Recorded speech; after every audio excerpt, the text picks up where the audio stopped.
नमस्कार साथियों, स्वागत है आपका कार्तिक आर्ट्स खाजपुर हमारे चैनल में। तो आज हम आपके लिए फिर से लेके आए एक मज़ेदार क्लास, बाघ की गुफाएं। साथियों, कहने को आप किताब पढ़ोगे 20 पेज में पता ना क्या क्या लिखा होगा, आप देखकर ही परेशान हो जाते हो कि यार कौन पढ़ेगा इतने मटेरियल को। तो बाघ की गुफाओं को आज मैं आपको एक शब्द में समझाने जा रहा हूं साथियों। कितने बड़े चैप्टर को एक ही बार में एक ही शब्द में आपको समझा दूंगा, बशर्ते उससे पहले आप अपना एकाग्रता बना के मेरी थोड़ी सी कहानी को ध्यान से सुनेंगे। तो मज़ेदार क्लास बाघ की गुफाओं के लिए तैयार हो जाइए। तो स्टार्ट करते हैं साथियों। हम आज आपके लिए मज़ेदार क्लास बाघ की गुफाएं। बाघ की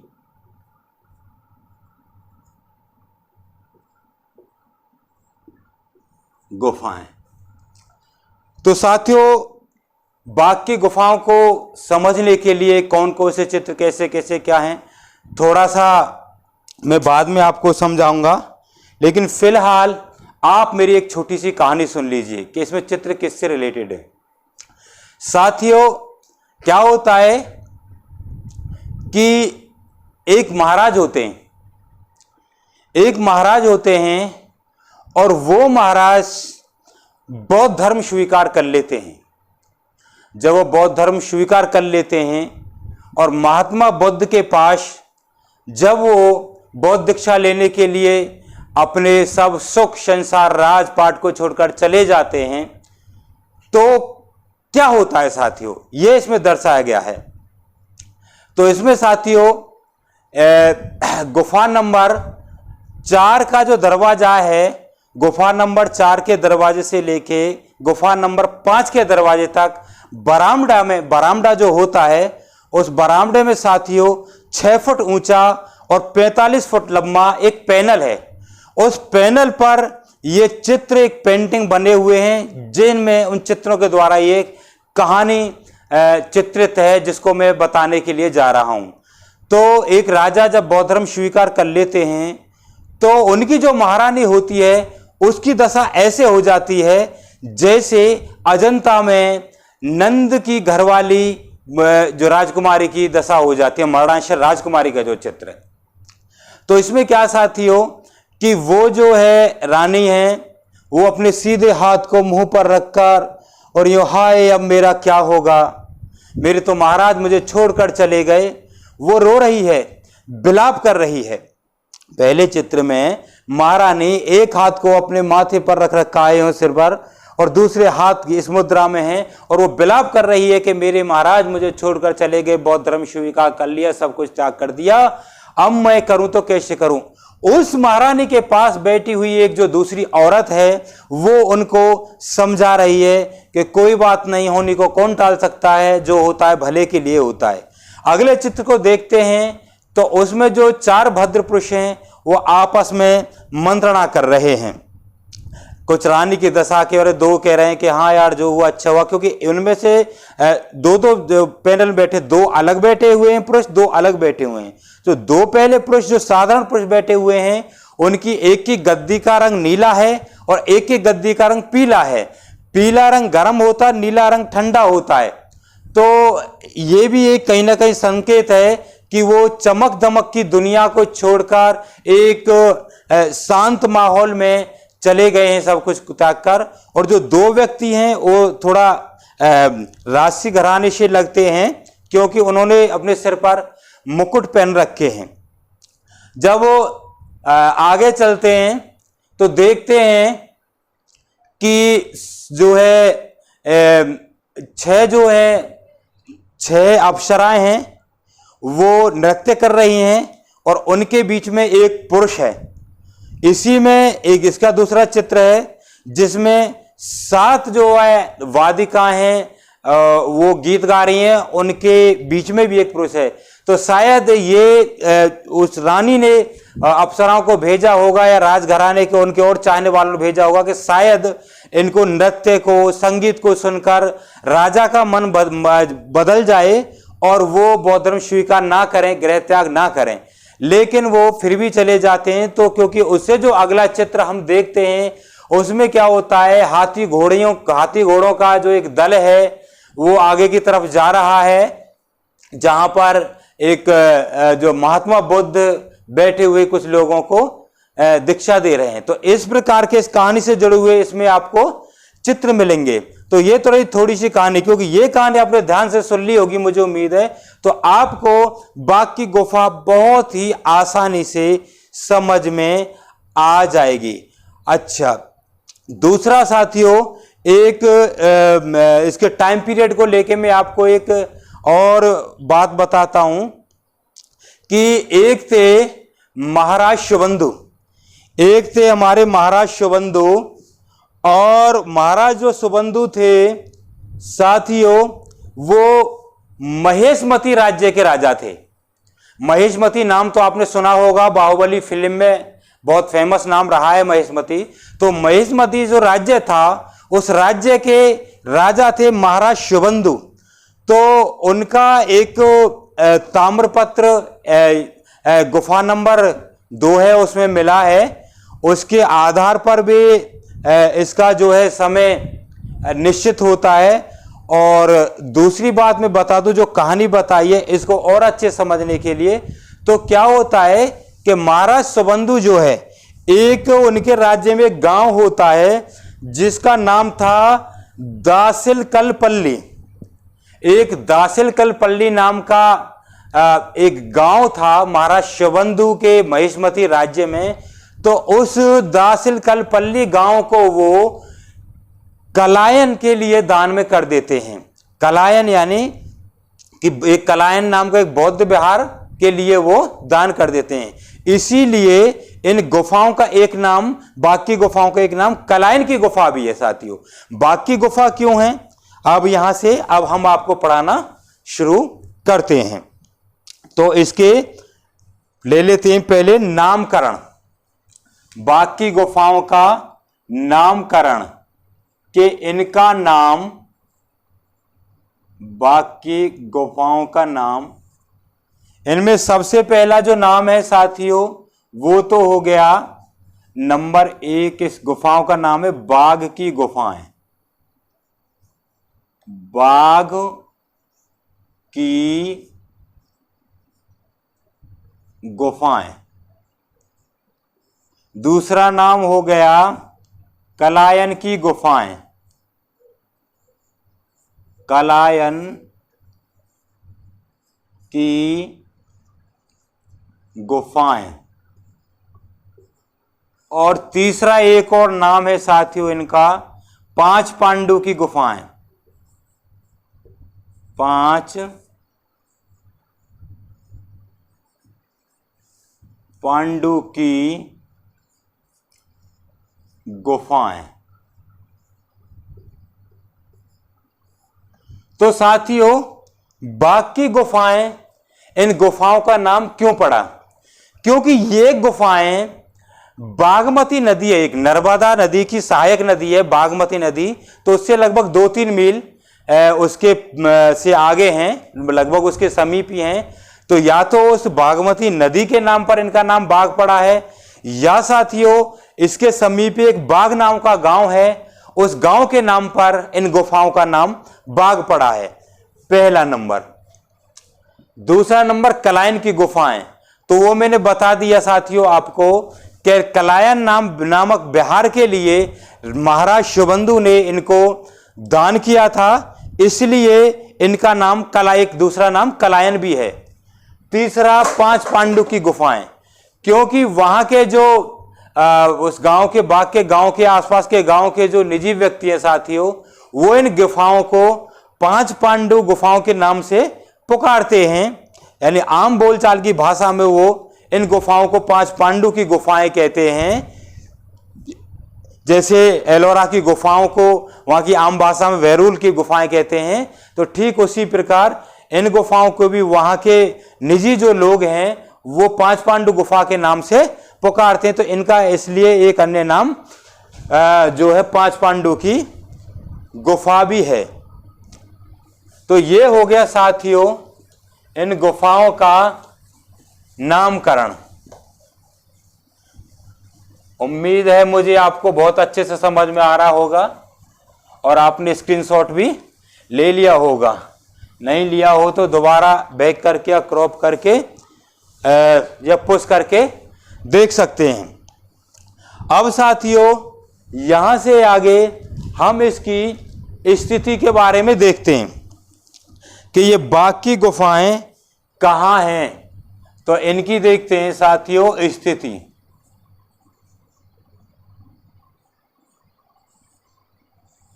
तो स्थिति क्या साथियों, बाकी जो गुफाएं हैं वो मध्य प्रदेश राज्य के अंदर धार नामक जिले, हमारे भारत देश का एक राज्य मध्य प्रदेश का जिला है धार, और धार जिले के अंदर एक कुक्षी नामक तहसील है, उसके पास में बाग नामक गांव है, उसके समीप ये गुफाएं हैं स्थित हैं। आपको अच्छे से समझ में आ रहा होगा साथियों। और अगली बात बता दूं साथियों, ये इसके लिए पहुंचने के लिए आप मध्य भारतीय रेलवे स्टेशन है महू रेलवे स्टेशन, वहां से पहुंचा जा सकता है। और एक बात बताऊं साथियों कि इंदौर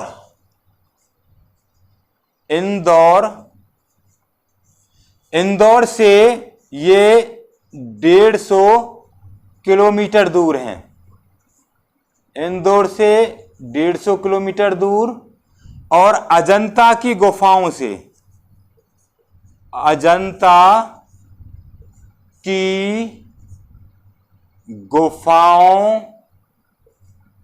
से ये 400 किलोमीटर दूर हैं।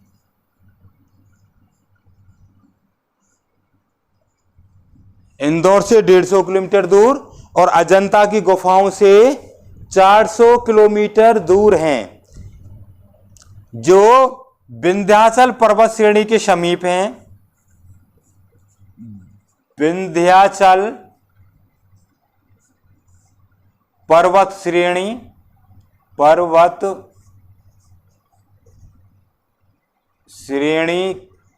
के समीप हैं। और साथियों नर्मदा नदी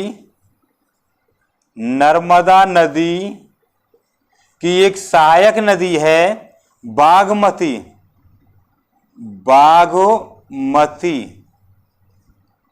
नदी, उसके ये समीप हैं। और बाग नामक गांव के पास ये गुफाएं स्थित हैं। और एक बात और बता दूं साथियों आपको, अगर अलग से आ जाए कोई, तो एक है बागेश्वरी मंदिर, एक बहुत फेमस मंदिर है बागेश्वरी मंदिर, वो भी इसी स्थान पर स्थित है साथियों। ये हो गई आपकी साथियों स्थिति हो गई, नामकरण हो गया। और इसके बाद में साथियों हम आपको इसका समय बताएंगे। तो साथियों ये आपकी जो क्लास हम पढ़ा रहे हैं, हमारे चैनल का नाम है कार्तिक आर्ट्स ख्वाहिशपुर। अगर हमारी क्लास आपको अच्छी लगे तो हमारे चैनल को सब्सक्राइब करें जो नए हैं, और लाइक करें और शेयर साथियों ज़रूर करें। अगर आपको हमारी क्लास पसंद नहीं आती है तो कोई बात नहीं है साथियों। अब साथियों इन गुफाओं का समय, इन गुफाओं का समय निश्चित करना आसान नहीं है। मोटे तौर पर साथियों इनको हम 5वीं सदी से 7वीं सदी तक का मान सकते हैं। 5वीं सदी से लेके 7वीं सदी के बीच का मान सकते हैं। क्योंकि साथियों जो हमारी गुफा है, हमारी जो गुफा है साथियों, गुफा नंबर 2, गुफा नंबर 2 है जिसका नाम गोसाई या पांच पांडु गुफा है। उस पांच पांडु गुफा नंबर 2 में जो महाराज शुभंदु का जो ताम्रपत्र मिला है, तो उसमें महाराजा शुभंदु का जो पीरियड बताया गया है वो 400 से 466 के बीच का लगभग बताया गया है। तो उसके हिसाब से अगर देखा जाए महाराज शुभंदु के ताम्रपत्र के हिसाब से, तो इन गुफाओं को चौथी से 5वीं शताब्दी के मध्य की इन गुफाओं को माना जा सकता है। और साथियों अगर इसका समय देखा जाए, दूसरा समय देखा जाए साथियों, दूसरी बात कि इसमें एक है गुफा संख्या 4 साथियों, एक गुफा संख्या 4 है जिसको रंग महल के नाम से जानते हैं। गुफा संख्या 4 जिसको रंग महल के नाम से जानते हैं, क्योंकि साथियों इसके बाग के अंदर क्या है, टोटल 9 गुफाएं हैं, कुल 9 गुफाएं हैं, कुल 9 गुफाएं हैं, जिसमें गुफा नंबर 1 है गिरह गुफा। गिरह गुफा ये भी चलो आपको बता ही देता हूं। गुफा नंबर 1 है आपकी गिरह गुफा साथियों, और गुफा नंबर 2 है आपकी गोसाई गुफा या पांच पांडु गुफा। गोसाई या पांच पांडु गुफा। गुफा नंबर 3 है साथियों आपकी हाथी खाना गुफा। गुफा नंबर 3 है साथियों आपकी हाथी खाना गुफा। और गुफा नंबर 4 है साथियों आपकी रंग महल। गुफा नंबर 4 है साथियों आपकी रंग महल, रंग महल गुफा। और गुफा नंबर 5 है जो साथियों आपकी वो है पाठशाला। गुफा नंबर 5 है आपकी पाठशाला। और बाकी जो है गुफा नंबर 6, 7, 8 और 9, इनका जो मार्ग है वो जटिल है, बहुत कठिन है, वहां तक पहुंचना बहुत मुश्किल है। इसलिए ना तो वहां तक पहुंचा गया है और ना ही उन गुफाओं को देखा गया है और ना ही उन गुफाओं का नामकरण भी हुआ है। तो सिर्फ ये ही 5 गुफाएं हैं जिनका नामकरण है, जिनको समझा गया है और जिनको देखा गया है।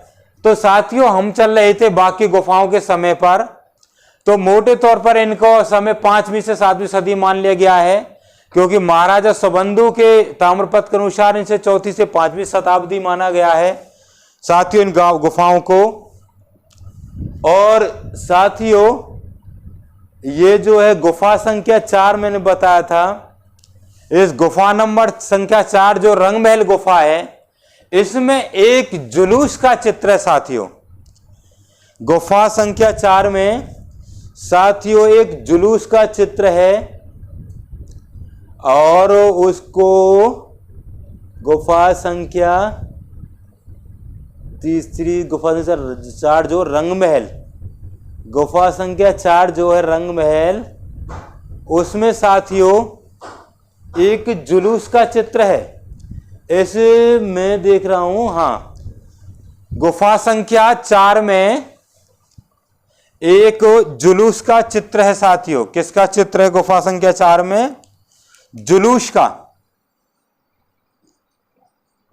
जुलूस का, जिसको आप शोभा यात्रा भी कह सकते हो।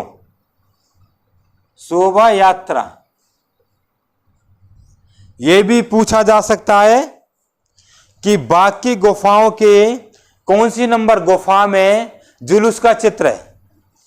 और मैं सिर्फ आपको जुलूस बता दूं और वह शोभा यात्रा आ जाए तो आप कंफ्यूज हो जाओगे कि बच्चों भाई ने तो हमको सिर्फ जुलूस पढ़ाया था, ये शोभा यात्रा कहां से आ गया। तो मैं कुछ भी नहीं छोड़ देना चाहता क्योंकि कंपटीशन बहुत टफ होने जा रहा है साथियों। तो मैं चाहता हूं कि मुझे समझने वाले, मुझे पढ़ने वाले मेरे साथी जो हैं उनसे कुछ भी नहीं रहना चाहिए, वो टॉप नंबर से पास होने चाहिए, उनको टॉप नंबर से सफलता मिलनी चाहिए।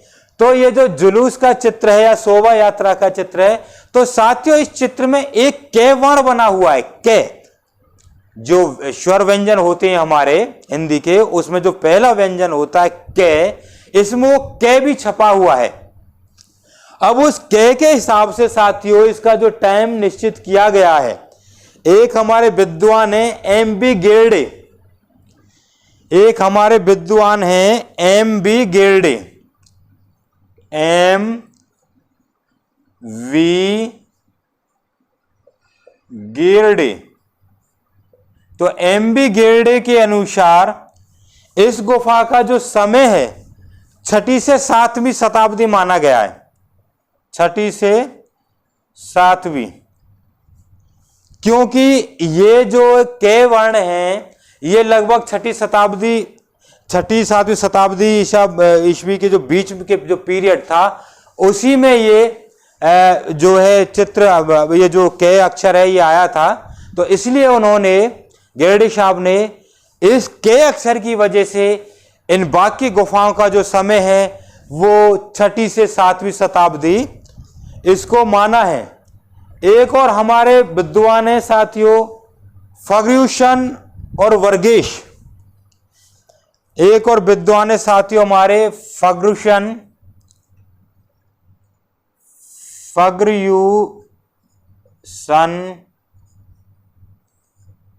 और वर्गेश, फर्ग्यूसन और वर्गेश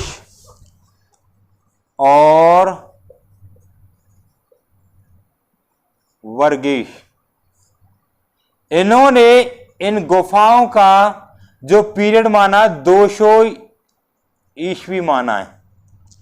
फर्ग्यूसन और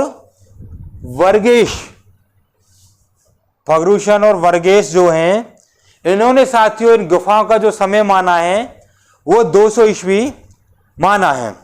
उम्मीद करता हूं साथियों बड़ा आनंद आ रहा होगा आपको इसे समझने में। अब साथियों इसका स्क्रीनशॉट ले लो जिन साथियों को लेना है। आगे हम बढ़ते हैं साथियों, ये हमारी क्लास जो चल रही है TGT, PGT, KBS, NBS, DSSB इत्यादि प्रतियोगी परीक्षाओं की जो मेरे साथी तैयारी कर रहे हैं कला विषय से, उनके लिए ये हम तैयारी कर रहे हैं जो कि साथियों पूर्णतः निःशुल्क है। किसी भी मेरे साथी से कोई शुल्क नहीं लिया जाएगा। बस इतना उम्मीद हम साथियों इतनी मेहनत कर रहे हैं तो इतनी उम्मीद तो कर सकते हैं कि हमारे चैनल को सब्सक्राइब करें, लाइक करें और शेयर जरूर करें। तो अब साथियों आगे आता है बाघ की गुफाओं की खोज। बाघ की गुफाओं की खोज, तो इसकी खोज 1818 ईस्वी में लेफ्टिनेंट डेंजरफील्ड ने की थी। लेफ्टिनेंट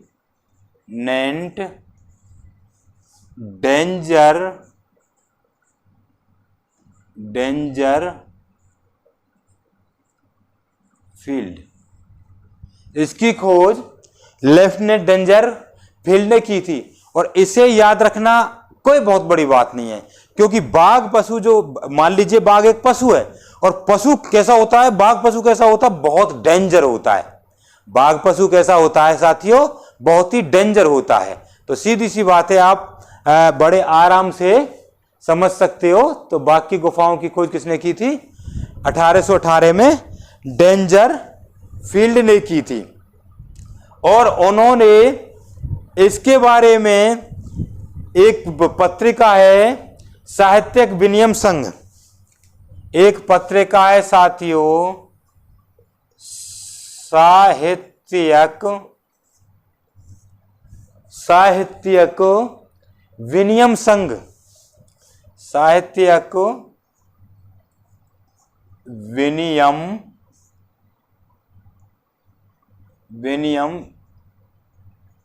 संघ एक पत्रिका है साथियों, साहित्यिक विनिमय संघ। इस पत्रिका के द्वितीय अंक में इसके विषय में इसकी जानकारी को प्रकाशित कराया था। कहां से? इसके द्वितीय अंक में ये मुंबई से प्रकाशित कराया था साथियों, मुंबई से इस साहित्यिक विनिमय संघ की पत्रिका में मुंबई से प्रकाशित कराया था। इसके द्वितीय अंक में क्या कराया था? बाघ की गुफाओं के विषय में जानकारी। इसके बाद में साथियों एक चीज और आपको हम बता देते हैं कि ये जो गुफाएं हैं, बाघ की जो गुफाएं हैं साथियों, ये आपको स्पेशल फैक्ट चलो इसे मिटा के बताते हैं। बहुत अच्छी जानकारी जो शायद आपको दूसरे चैनलों पर ना मिले, क्योंकि हम अच्छे से अच्छा, हालांकि सभी लोग प्रयास करते हैं। ये तो आपके ऊपर है कि आपको किस व्यक्ति का तरीका ज्यादा अच्छे से समझ में आता है। सभी लोग पढ़ाने वाले अच्छे होते हैं, सभी भले के लिए ही करते हैं। तो साथियों ये बाघ की जो गुफाएं हैं ये महानयान संप्रदाय से संबंधित है, बौद्ध धर्म के, क्योंकि दो धर्मों में बौद्ध धर्म बटा हुआ था, हीनयान और महानयान। तो ये महानयान संप्रदाय से संबंधित है। महानयान संप्रदाय बौद्ध धर्म के महानयान संप्रदाय से संबंधित हैं। और एक और बहुत मजेदार बात आपको बता दूं साथियों, क्योंकि इनके पीरियड से, टाइम पीरियड से ही आप समझ जाओगे कि ये गुफाएं गुप्तकालीन गुफाएं हैं। जब आप ये समझ गए कि ये गुफाएं गुप्तकालीन गुफाएं हैं, गुप्तकालीन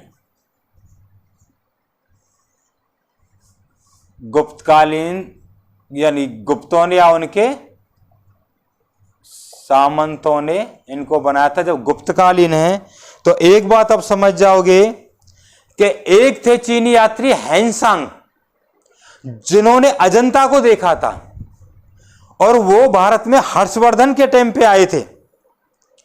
और एक दूसरे चीनी यात्री थे फाहियान, दूसरे चीनी यात्री क्या थे? फाहियान। तो हेनसांग ने अजंता की गुफाओं को पहले देखा था और फाहियान ने बाघ की गुफाओं को पहले देखा था। तो इसमें आपको याद करने की कोई बात नहीं, क्योंकि हेनसांग जो थे हर्षवर्धन के टाइम पे आए थे और फाहियान जो थे वो गुप्तों के टाइम पे आए थे। तो जब ये टाइम पीरियड गुप्तों का है, ये गुफाएं गुप्तकालीन हैं, तो सीधी सी बात है कि क्यों ना यहां पर चीनी यात्री फाहियान ही आए होंगे। चीनी यात्री फाहियान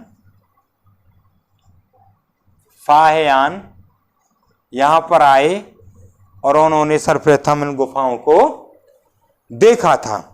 तो ये साथियों इनसे संबंधित होगी, किससे होगी साथियों? ये संबंधित होगी महानयान बौद्ध धर्म से, ये गुफाएं संबंधित हो गई हैं साथियों। मुझे बार बार कहने की जरूरत नहीं पड़े, स्क्रीनशॉट की पोस्ट कर आप देख सकते हो, लिख सकते हो। वैसे मेरा पढ़ाने का तरीका इतना सरल है कि ना तो आपको पुश करने की जरूरत पड़ेगी, ना लिखने की जरूरत पड़ेगी, ना स्क्रीनशॉट की। फिर भी आपको जरूरत महसूस होती है तो आप कर सकते हो कुछ भी। अब साथियों बात आती है कि इन चित्रों की, जो इन गुफाओं के जो चित्र थे, उनकी अनुकृतियां किन किन हमारे चित्रकारों ने बनाई। तो उनमें से मैं कुछ प्रमुख भारतीय चित्रकारों के नाम आपके सामने लिख रहा हूं, जिसमें सबसे पहला नाम आता है आपका साथियों मुकुल चंद्र डे। एक चित्रकार थे, इसके मतलब चित्रकार जिन्होंने बाकी गुफाओं के चित्र बनाए। तो कौन थे साथियों? मुकुल चंद्र डे।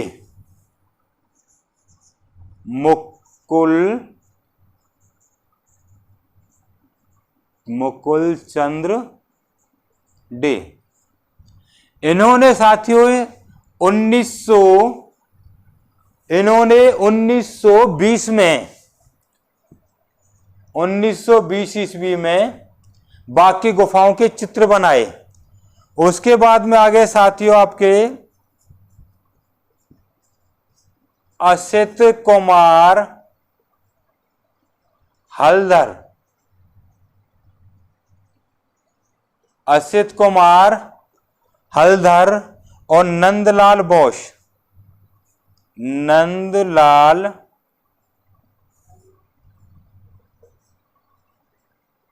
नंदलाल बोस। इन्होंने इनके चित्र 1921 ईस्वी में बनाए।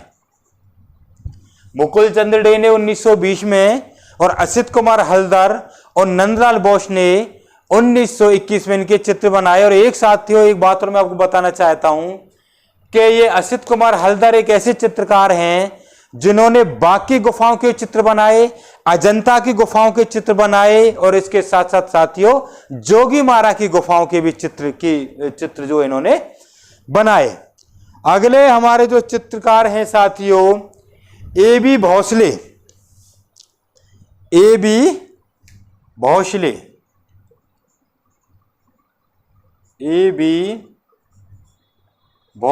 इन्होंने भी बाकी गुफाओं के चित्र बनाए। ए बी भोसले के बाद में बी एन आपटे मुझे बताना नहीं पड़ेगा, आप टाइटल से ही समझ जाओगे कि ये हमारे प्रिय चित्रकार महाराष्ट्र के थे। टाइटल से ही समझ जाओगे कि हमारे सम्मानित चित्रकार महाराष्ट्र से थे। इसके बाद में एक और चित्रकार हैं बीबी जगपत।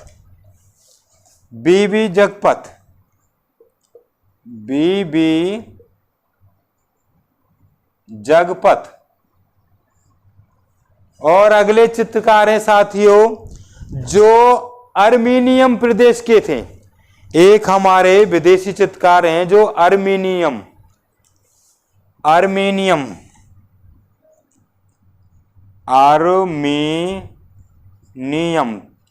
ये अर्मीनियम चित्रकार थे साथियों। इन्होंने भी बाकी गुफाओं के चित्र बनाए। इनका क्या नाम है साथियों? सरकेश इनका नाम है, थोड़ा 2-4 बार में आपको याद होगा। सरकेश कचडोरियल।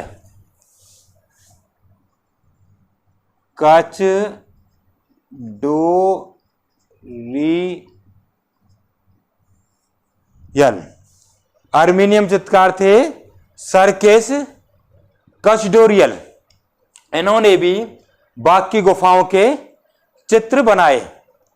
साथियों बेहतर से बेहतर आपको रिजल्ट देने का हम प्रयास करेंगे, अच्छे से अच्छा आपको सिखा सकें। हमारा हमेशा यही प्रयास रहेगा कि एक बार जो हम आपको पढ़ा दें वो आपको दोबारा पढ़ने की जरूरत ना पड़े।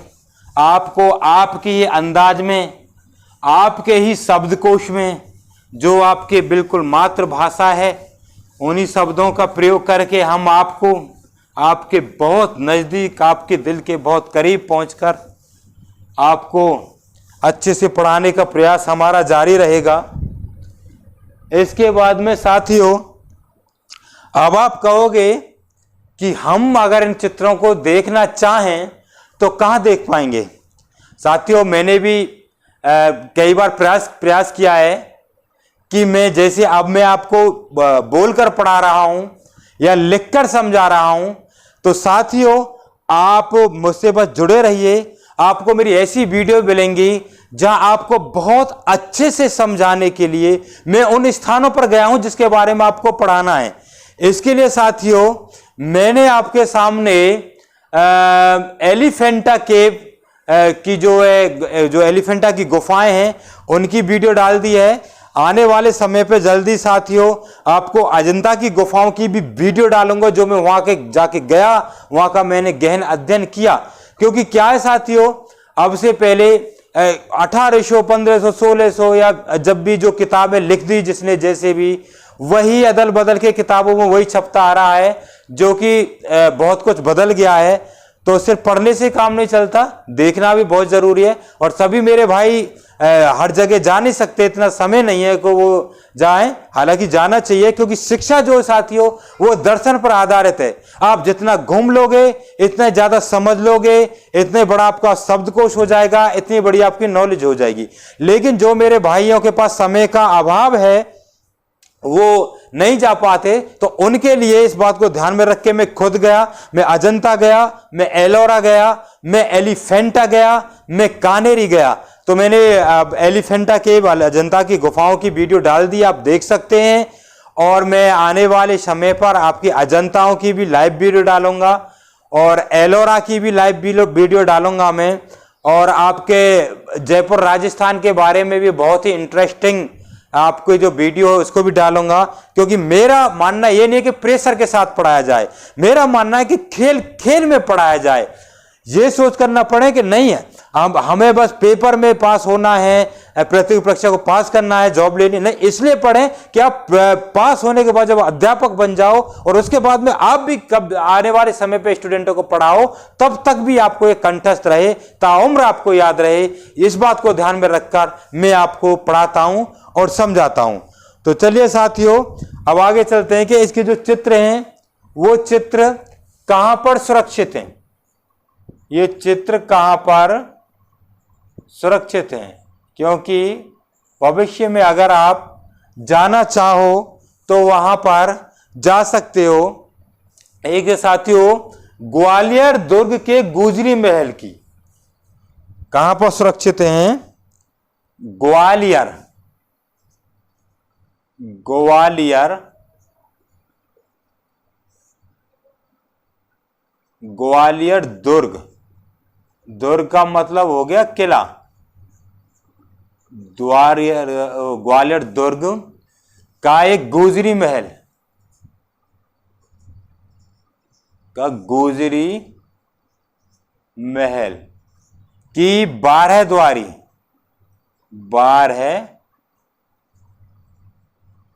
द्वारी में ये चित्र सुरक्षित हैं। कौन से चित्र? बाकी गुफाओं के चित्र। तो साथियों अब क्योंकि वीडियो बहुत लंबा हो जाएगा, इस गुफाएं जो हमने बताई हैं टोटल 9 गुफा थी, जिनमें 5 गुफाओं तक ही पहुंचा जा सकता है। और उन गुफाओं में जो चित्र हैं विस्तार से अगर हम अभी बताएं साथियों तो वीडियो बहुत लंबा हो जाएगा। तो गुफाओं के चित्रों के बारे में जानने के लिए, समझने के लिए अगर आप चाहते हैं तो हमसे जुड़े रहिए और देखिए हमारा आने वाला अगला वीडियो बाघ की गुफाएं पार्ट 2, यानी बाघ की गुफाओं का सेकंड भाग। तब तक के लिए सभी साथियों को नमस्कार, जय हिंद, जय भारत, जय भारतीय।